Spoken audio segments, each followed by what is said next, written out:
Entire neighborhoods of Warsaw burned under German bombs as children crossed rubble-filled streets with water buckets, risking their lives for family survival. In Leningrad, desperate mothers asked crying whether they should kill and eat their beloved cats. But what happened when hunger transformed civilized people into cannibals? During World War II, entire cities became deadly traps filled with suffering.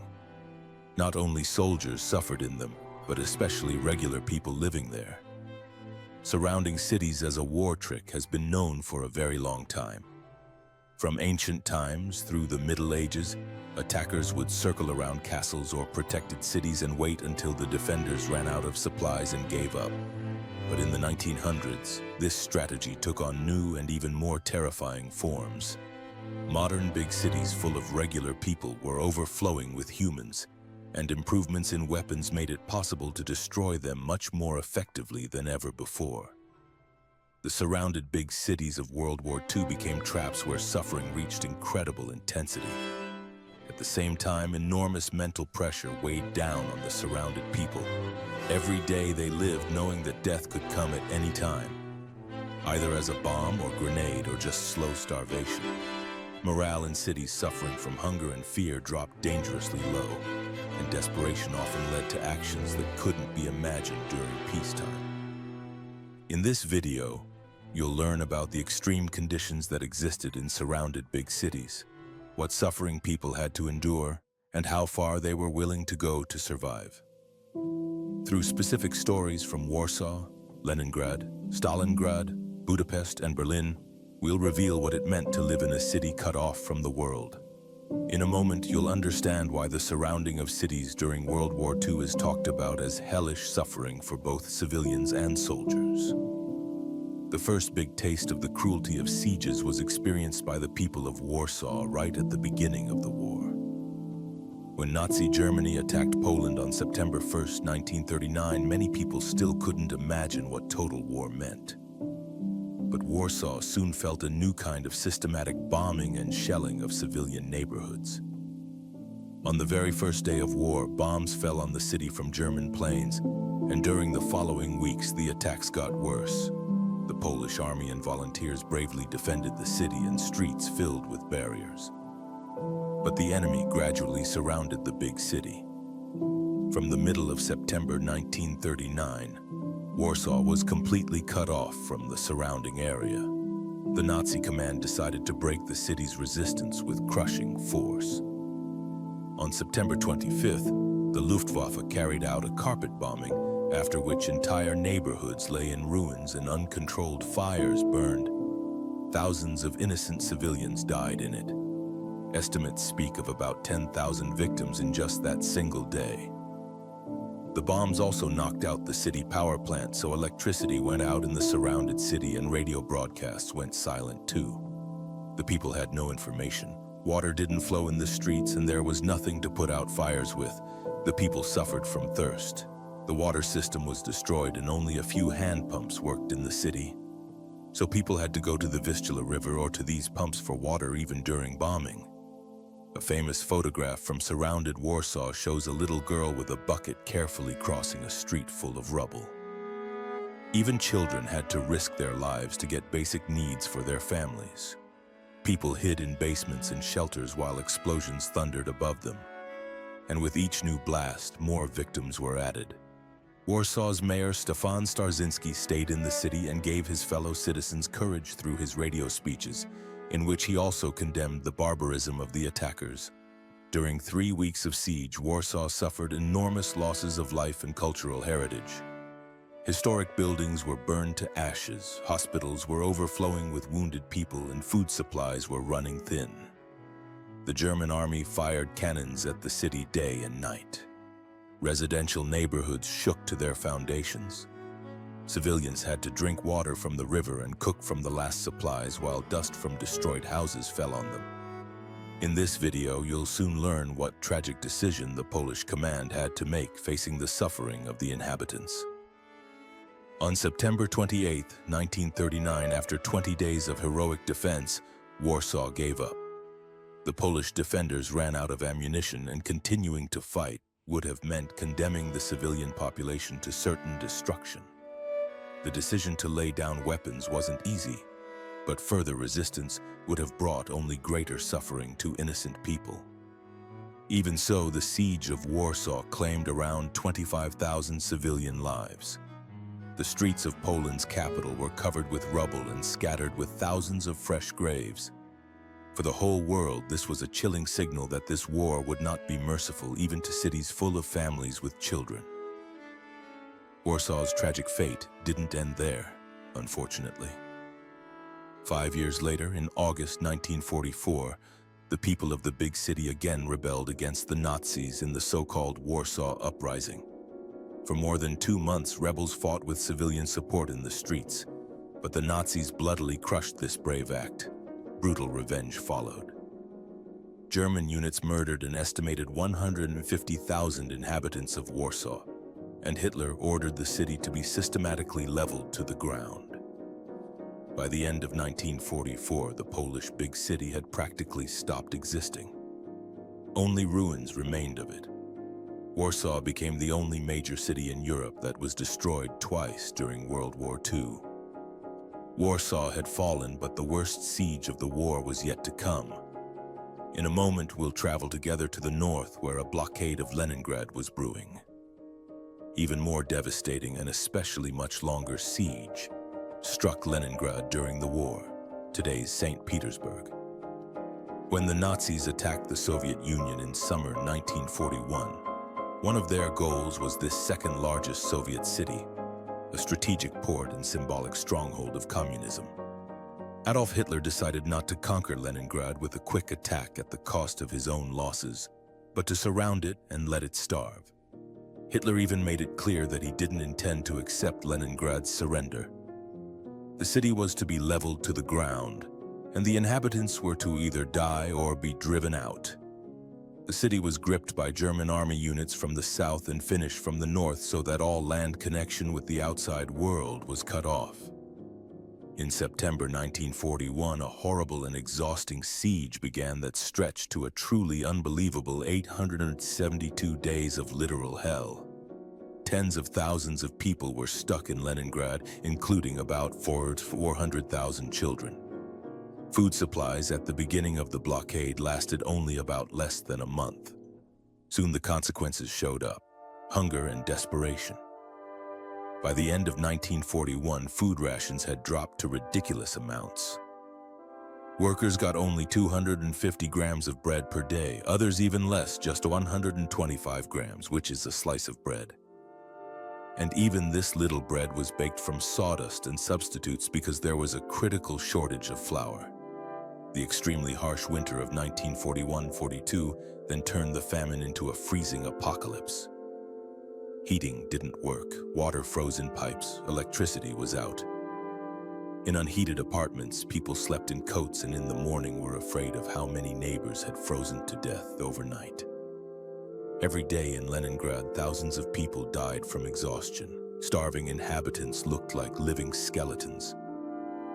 The weight of many adults dropped far below normal and bodies were weakened. A person with chronic hunger couldn't even manage walking. People fell from exhaustion right on the streets or collapsed at work at machines.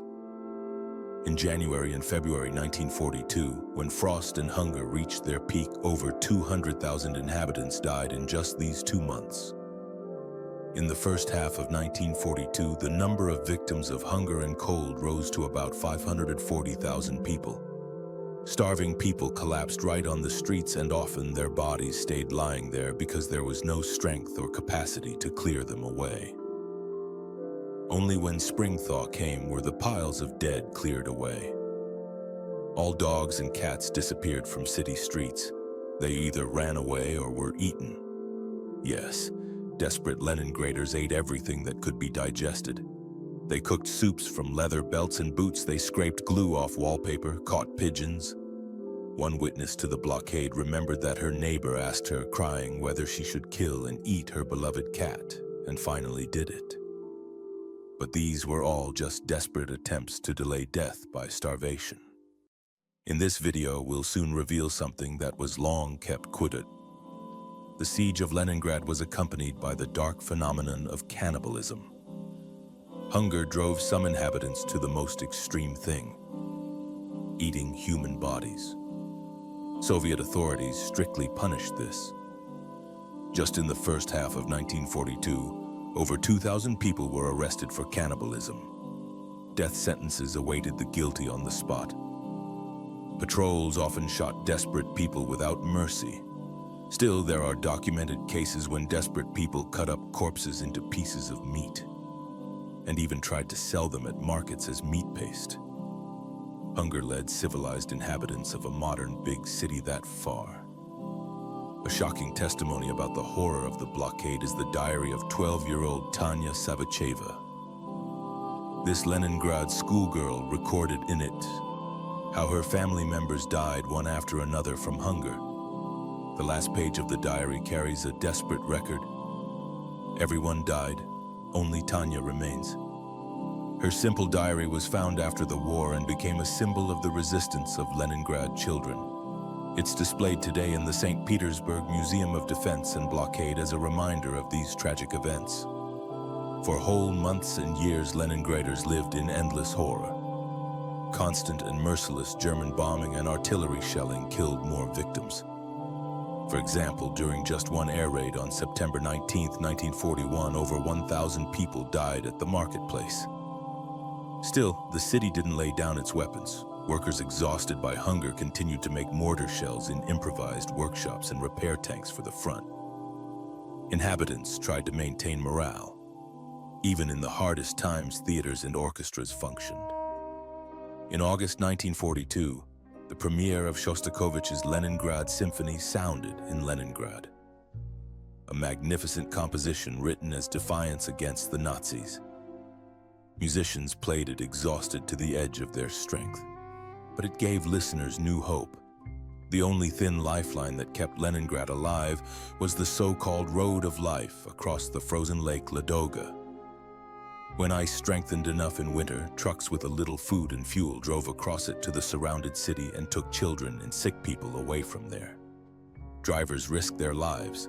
The ice was thin and Germans bombed the road. During the first 2 weeks of operation, 157 vehicles with valuable cargo fell through ice holes. Still, this road made it possible for Leningrad not to completely starve and for hundreds of thousands of people to be evacuated. The siege of Leningrad lasted almost 2.5 years. Only in January 1944 did the Soviets manage to definitively break through the blockade and connect with the city by land. When the shooting stopped, a shocking sight awaited the liberators. Leningrad was a city of ghosts. An estimated 1 million civilians died during the blockade from hunger, frost, and shelling. This enormous loss of life has no parallel in modern history. Leningrad became a symbol of suffering, but also of invincibility. The city never gave up in the end. Survivors still remember the siege as a time of incredible testing of human will. The stories of people who survived 872 days of literal hell still chill us today. And yet that same year, 1942, another huge clash began that showed a different face of sieges. The hell of total battle in a city named Stalingrad. Leningrad suffered for long years, but in southern Russia. A shorter but incredibly bloody episode was taking place. In a moment, we'll find out why Stalingrad is talked about as the bloodiest battle in history. The name Stalingrad became synonymous with absolute destruction. This city on the Volga River experienced the bloodiest battle of World War II, which lasted less than 200 days but matched many-year conflicts in intensity and number of victims. In summer 1942, the German army attacked the south of the USSR with the goal of taking control of Caucasian oil fields. The key to success for Hitler became Stalingrad, a large industrial center named after Soviet leader Stalin. The conquest of Stalingrad had not only strategic but also prestige value for the Nazis. German forces surrounded the city from land and pushed defenders to the Volga River. From August 1942, Stalingrad turned into a fiery inferno. German aviation first carpet-bombed the city, causing huge fires. It's estimated that in the first days of air raids, Over 40,000 civilians who didn't manage to flee died.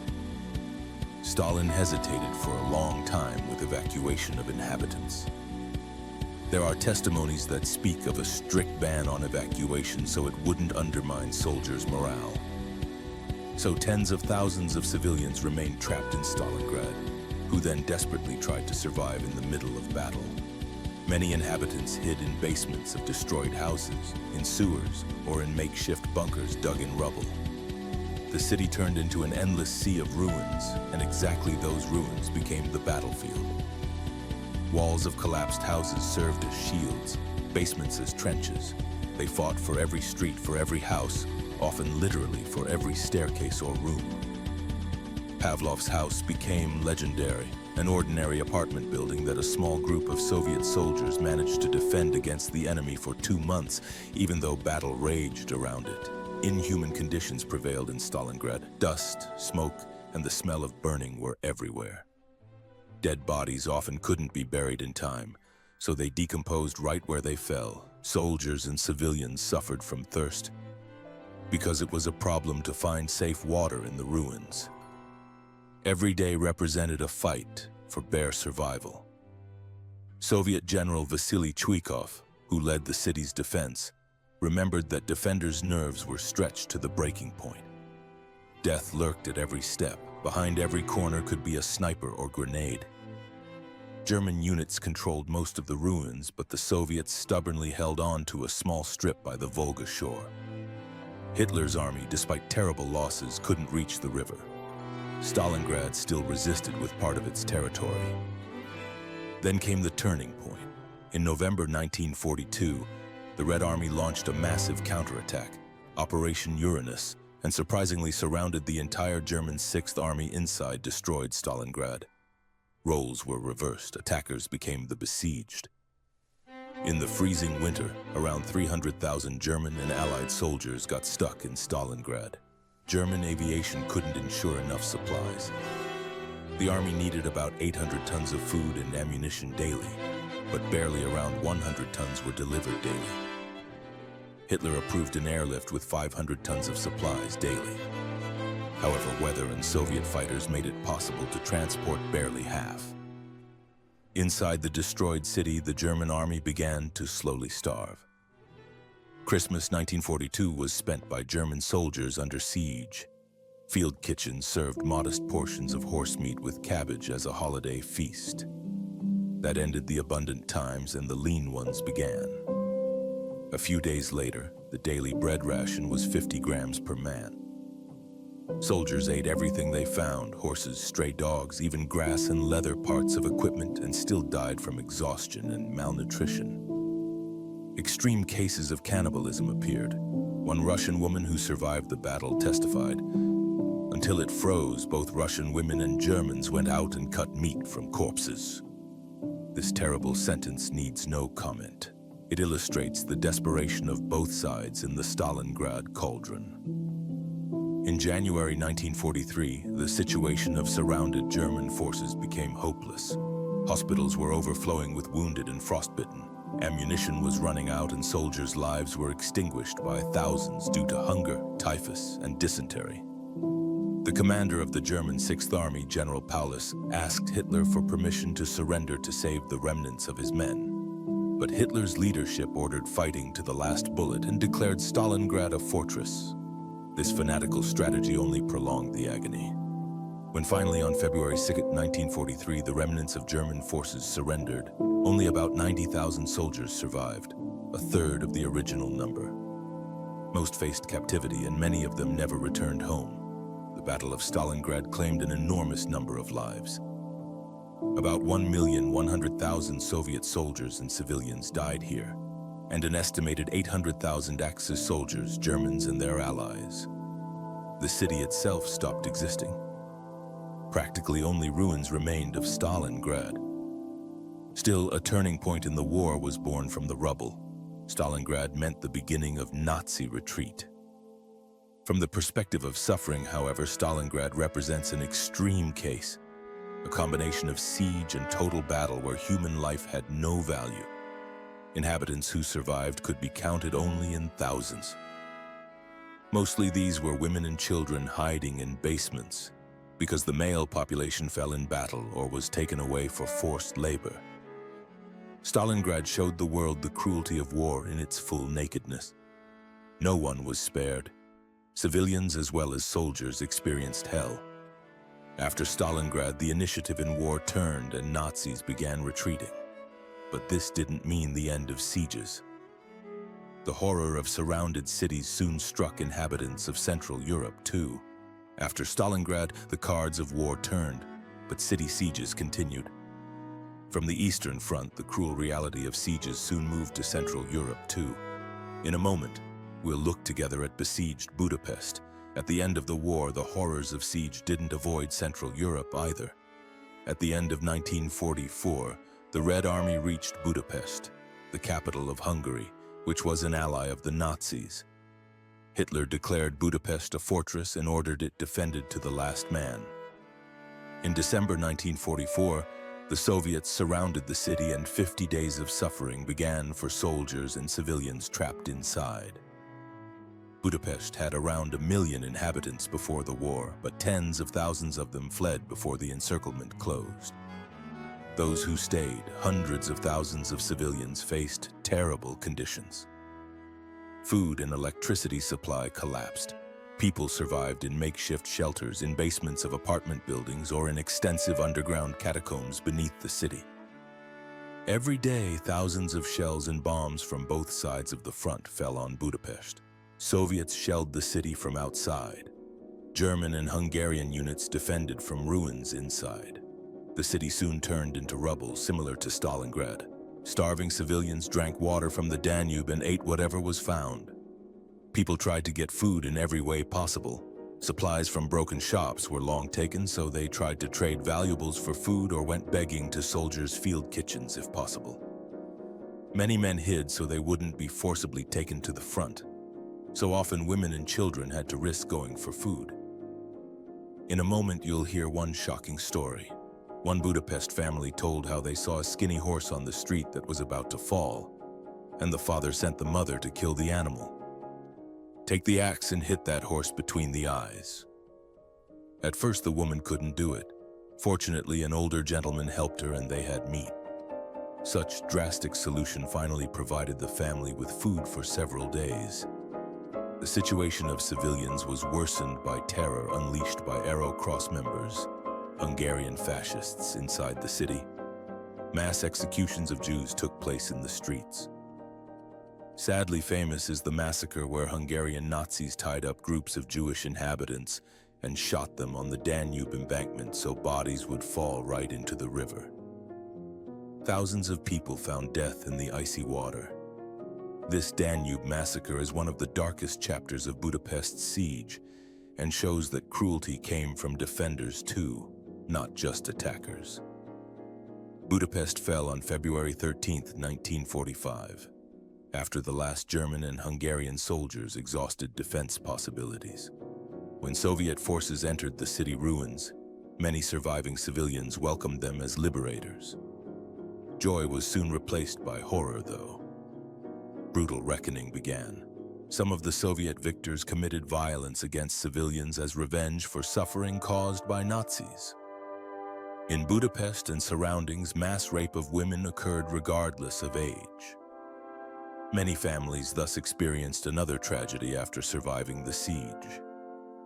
Soldiers also looted what they could, and over 30,000 prisoners were dragged to gulags in the USSR. According to estimates, about 38,000 civilians died during Budapest's siege, of which about 13,000 fell directly in fighting and around 25,000 died of hunger or disease. Additionally, it's assumed that up to 50,000 women and girls were raped. Such a barbaric epilogue was experienced by one of Europe's most beautiful cities. Budapest tasted the horrors of siege just before the war's end, and a similar fate awaited Berlin, too. In a moment, we'll find ourselves in the middle of a desperate battle for the capital of the Nazi Reich. The final act of war in Europe brought the siege of Berlin itself. In April 1945, Soviet forces surrounded the German capital and prepared to deal the Third Reich a deadly blow. Millions of civilians remained in Berlin, mostly women, children, and older people, and found themselves trapped with no escape. Nazi propaganda spread fear of Soviet revenge, and so many Berliners were terrified of what would come. Hitler refused evacuation of civilian population. Nazi leadership ordered the population to persevere to the end, and anyone who would hang a white flag or encourage surrender faced the death penalty. Instead, Berlin was transformed into a Festung, a fortress that was to be defended to the end even by adolescent boys from Hitler Youth and old men from the Volkssturm Home Guard. So children and retirees with Panzerfausts in their hands were deployed to trenches and barricades.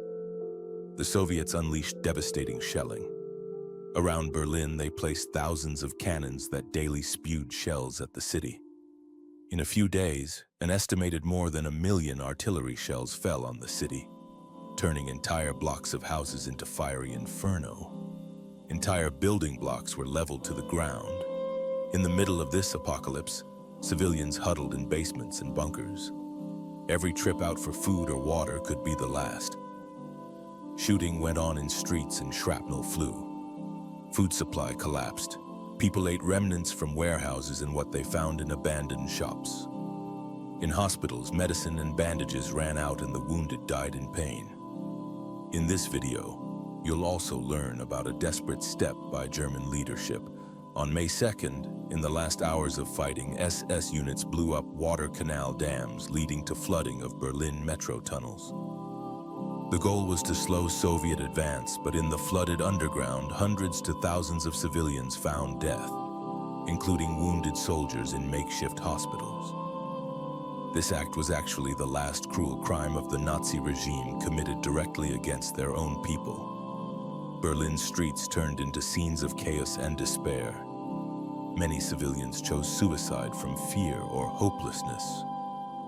Entire families died together in basements to escape what was to come.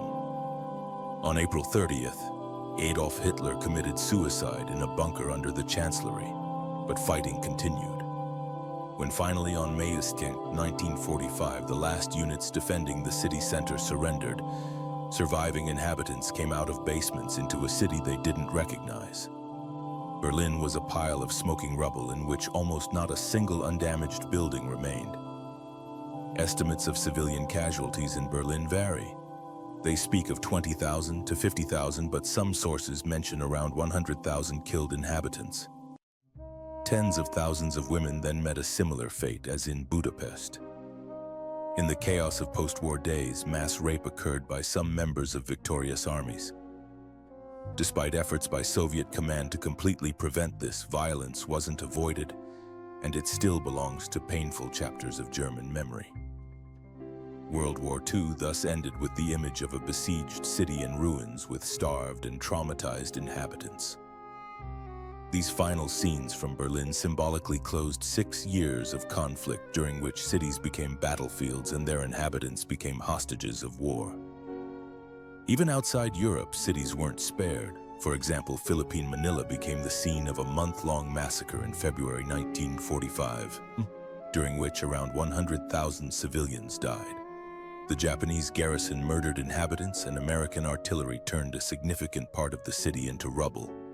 Also, inhabitants of the small island state Malta suffered several years of isolation and bombing when their home was besieged by Axis forces. Hunger and despair of civilian population wasn't missing there either, until Allies broke the blockade. This also proves that the cruelty of city sieges during World War II was truly worldwide. Exceptionally, some cities managed to escape similar destruction. For example, Rome was declared an open city by retreating Germans in 1944 and fell into Allied hands practically without a fight.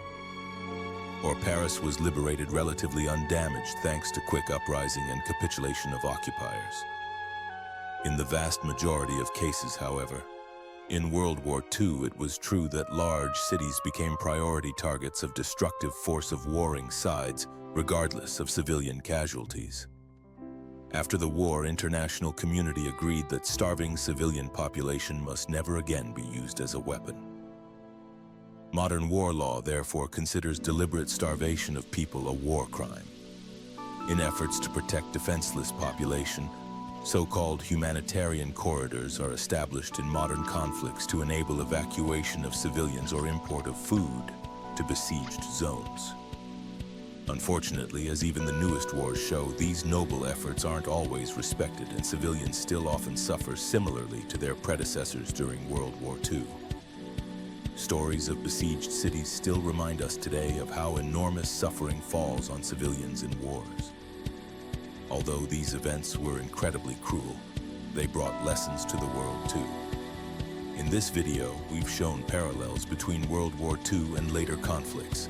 For example, in the 1990s, Sarajevo experienced similarly crushing siege during the war in Bosnia. For 4 years, its inhabitants were under sniper fire and without enough food or water.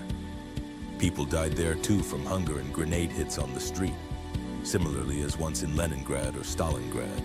And in even more recent times, images of destroyed and starved cities in Syria or Ukraine went around the world.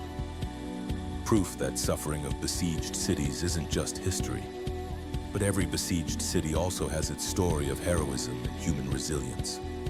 People manage to stick together under extremely inhuman conditions, help each other, and keep hope. Survivors from Leningrad or Stalingrad told stories of solidarity when they shared even the last piece of bread with weaker ones. These bright moments in the darkness of war are important. They show that even facing hunger and death, some managed to maintain humanity. Yet many direct witnesses of sieges carried psychological and physical scars for the rest of their lives. The tormenting hunger and constant fear they experienced can't be forgotten and carved deeply into survivors' memory. Today, with distance of more than 80 years, we can only learn from these tragic chapters. Let's not forget the victims of sieges. Their stories are reminders of where hatred and war brutality lead. At the same time, it's a call for us to try to prevent similar suffering in the future. Thank you very much for your attention. If you liked this video, please give it a like and share it with your friends.